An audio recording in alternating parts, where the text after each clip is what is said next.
অভয়ের বিচারের দাবিতে যেখানে গতকাল দ্বিতীয় পর্বে রাত জাগা কর্মসূচি এবং সাধারণ মানুষজন যেই কর্মসূচিতে সামিল হয়েছিলেন। Fair and bright night and day cream ত্বক থাকবে ব্রাইট সারাদিন, পলিউশন ফ্রি, ঠিক যেন রাতের ফোঁটা সাদা ফুল। সারাদিন হ্যাপি ব্রাইট স্কিন। এবং সেই কর্মসূচিতে অংশ নিয়ে অভয়ের পরিবার তারা বিস্ফোরক বক্তব্য সামনে রাখলেন। পুলিশের বিরুদ্ধে আরো ভুরি অভিযোগ সামনে রাখলেন অভয়ের বাবা। পুলিশের বিরুদ্ধে যে বিস্ফোরক অভিযোগ তিনি করেছেন, টাকা দেওয়ার চেষ্টা করেন নাকি ডিসি নর্থ, এমনকি মিথ্যে কথা বলেছেন ইন্দিরা মুখার্জি। চাঞ্চল্যকর দাবি অভয়ের বাবার, পুলিশে টাকা দেওয়ার চেষ্টা করে। বাবার বক্তব্য, অর্থাৎ অভয়ের বাবা তিনি এই অভিযোগ করেছেন। পুলিশকেও তীব্র নিশানা অভয়ের বাবার। অভয়ের বাবার সেই বক্তব্য আপনাদের সামনে তুলে ধরি, যেই বক্তব্য সামনে আসবার পর ফের একবার ছিছি করতে শুরু করে দিয়েছে নাগরিক সমাজ। আমার মেয়ের দেহ আমার ঘরে সাহিত্য ছিল, তখন ডিসি নর্থ আমাদের ঘরের একটা গলিতে ঢুকে ঘরের ভেতরে তিনি আমাকে টাকা দেওয়ার চেষ্টা করেন এবং তার যা জবাব দেওয়ার আমরা সঙ্গে সঙ্গে সেই জবাবটা দিয়ে দিই। ইন্দিরা মুখোপাধ্যায় বারবার প্রেস মিট করে করে মিথ্যা কথা বলছে, মিথ্যাচার করছে। কারণটা কি, কি কারণে এরা করছেন এই জিনিসটা? তাই যেইটা আমাদের একটা বিশাল প্রশ্ন আমাদের সবসময় মনে আছে।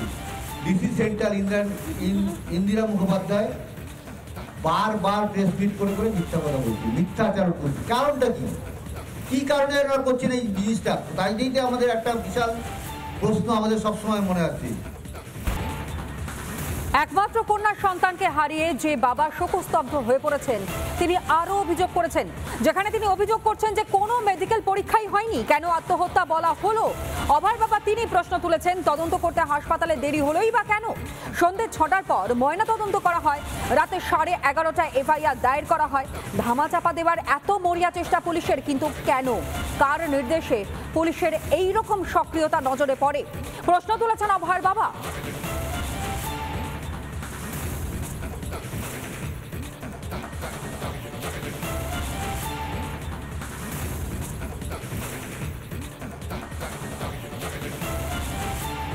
পোস্টমর্টম করতে হাসপাতালে দেরি করলো কেন? পোস্টমর্টম তো সাধারণত 4-5টার মধ্যে করা উচিত ছিল, কিন্তু দেখা গেল 6টার আগে পোস্টমর্টমটা হলো না, 6টা থেকে শুরু হলো। আমি এফআইআর করলাম টালা থানাতে। কি হলো, আমি 6:30 থেকে 7টার মধ্যে এফআইআর করলাম। আমার এফআইআরের রেজিস্টার হলো কখন? 11:45 পরে দেখতে পাচ্ছি।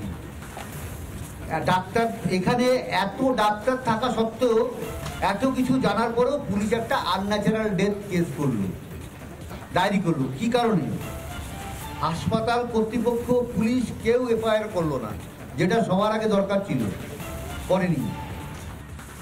হাসপাতাল কর্তৃপক্ষ, পুলিশ কেউ এফআইআর করেনি, যেটা সবার প্রথম দরকার ছিল, এবং সেই এফআইআর করতে হয় অভয়ের বাবাকে।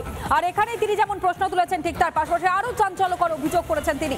ধামাচাপা দেওয়ার চেষ্টা পুলিশের, দেহ হাইজ্যাক পুলিশের, টালা থানায় পুলিশে ঘিরে ধরে, এমনকি বাড়িতেও পুলিশে ঘিরে ধরে অভয়ের বাবা। তিনি অভিযোগ করছেন দাহ করতে অতি সক্রিয় হয়ে ওঠে পুলিশ। এমনকি আমাদের দেহ রেখে দিতে চেয়েছিলাম, অভয়ের পরিবার তারা দেহ রেখে দিতে চেয়েছিলেন, কিন্তু কোনোভাবেই তা সম্ভব হয়নি, কারণ পুলিশ অতি সক্রিয় ছিলেন, এমনটাই অভিযোগ অভয়ের বাবার। শুনুন। দেহ রেখে দিতে চেয়েছিলাম, আমরা দেহটা রেখে দিতে চেয়েছিলাম, কিন্তু যে কোনো এত প্রেশার আমাদের তৈরি করা হয়েছিল সেই সময়। আমরা টালা থানায় গেছিলাম, টালা থানার সামনে আমরা 1 ঘন্টার উপরে বসেছিলাম। 3 থেকে 400 পুলিশ আমাদের ঘিরে সেখানে একটা এমন পরিস্থিতি তৈরি করে, আমরা বাধ্য হয়ে বাড়ি ফিরে যাই। বাড়িতে গিয়ে দেখি 3 থেকে 400 পুলিশ আমার বাড়ির সামনে ব্যারিকেড করে দাঁড়িয়ে আছে। কিন্তু এই মতো অবস্থায় আমাদের আর কোনো কিছু করার ছিল না, বাধ্য হয়ে আমরা মেয়ের দেহ দাহ করতে বাধ্য হই। রাজ্য বিজেপির সাধারণ সম্পাদক তিনি এই মুহূর্তে আমাদের সঙ্গে রয়েছেন, জগন্নাথ চট্টোপাধ্যায়। জগন্নাথবাবু, প্রতিটা পদক্ষেপে যেই তথ্য প্রমাণ লোপাট থেকে শুরু করে যেভাবে পুলিশের অতি সক্রিয়তা নজরে এসছে, যে অভিযোগ গতকাল অভয়ের বাবাও করলেন, তার প্রেক্ষিতে আপনার প্রতিক্রিয়া নেব। কেন এত রাগঢাক করা হচ্ছে, কেন এত ধামাচাপা দেবার মরিয়া চেষ্টা চালানো হচ্ছে? আমি একবারে প্রথম থেকে স্মরণ করাই, আপনারা বারবার দেখিয়েছেন কলকাতার পুলিশ কমিশনার, তিনি একজন সচেতন আইপিএস অফিসার, তিনি প্রথম বলেছিলেন এই অভয়ার নাম। তিনি জানতেন না যে কোনো একজন রেপ ভিকটিমের নাম নেওয়া যায় না? কেন তিনি বারবার ক্যামেরার সামনে প্রথম বলেছিলেন সেদিন সন্ধ্যাবেলায়? কারণ তিনি তখনও পর্যন্ত তার মনস্থির করে রেখেছিলেন যে ঘটনাটিকে আমরা ধর্ষণ বলে দেখাবো না, হয়তো খুনের বা অস্বাভাবিক মৃত্যুর ঘটনা বলে দেখাবো।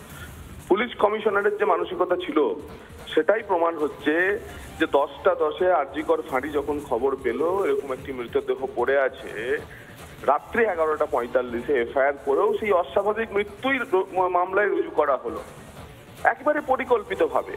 এবং আমি তো শুনে অবাক হচ্ছি, কাল যে মারাত্মক অভিযোগ অভয়ার বাবা করলেন যে তারা যখন বাড়ি পৌঁছান তখন দেখে গলির ভেতরে দাঁড়িয়ে আছেন। ও কি সিদেল চোর ছিল নাকি? ডিসি চোর গলির ভেতরে দাঁড়িয়ে ছিল? আমরা তো জানি রাত্রেবেলায় সিদেল চোররা যারা শীত কাটতে আসে বাড়িতে তারা বাড়ির গলির ভেতরে দাঁড়িয়ে থাকে।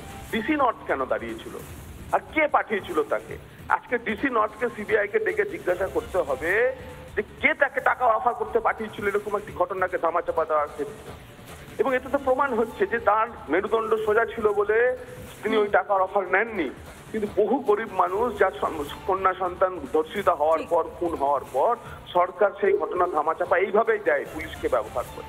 আরো একটি প্রশ্ন যেটা হচ্ছে যে এখানে আপনারা জানেন যে তিনি বলেছেন যে তারা 12টা নাগাদ হাসপাতালে পৌঁছে যাওয়ার পরেও 3টের পরে তাদের দেহ দেখতে দেয়। এবং তিনি বলছেন যে আমরা সেই সেমিনার হলের বাইরে বসে আছি, ভেতরে অজস্র লোক ঘুরে বেড়াচ্ছে। যে কথা সলিসিটর জেনারেল তুষার মেহতা আগের দিন বলেছেন যে 5 দিন পর আমরা মামলা পেয়েছি, কিন্তু কতদিনে প্লেস অফ অকারেন্স বা ঘটনাস্থল অপরিবর্তিত হয়ে গেছে। আপনারা ভাবুন তো যে ওই ঘটনাস্থলে একটি চুল, একটি পায়ের ছাপ, একটি আঙুলের ছাপ দেখে আজকে যে আমরা সমাজ দাবি তুলেছে যে সঞ্জয়েরা একেবারে পরিষ্কার যে একেবারে পূর্ব পরিকল্পিত, অর্থাৎ প্রত্যেকটা স্টেপ মেপে মেপে পরিকল্পিত ভাবে কিন্তু গোটা বিষয়টা সংগঠিত করা হয়েছে।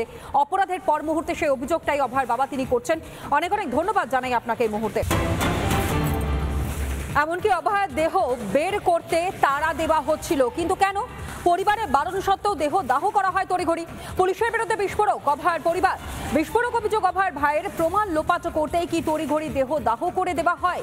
দেহ পরিবার রাখতে চেয়েছিল, কিন্তু তারপরও কোনো রকম ভাবেই রাখা সম্ভব হয়নি। তার কারণ বাড়ি ফিরে তারা দেখেন প্রায় 200 থেকে 300 জন পুলিশ আধিকারিক সেখানে উপস্থিত রয়েছেন। কোথাও গিয়ে চাপ সৃষ্টি করা হয়েছিল তাহলে?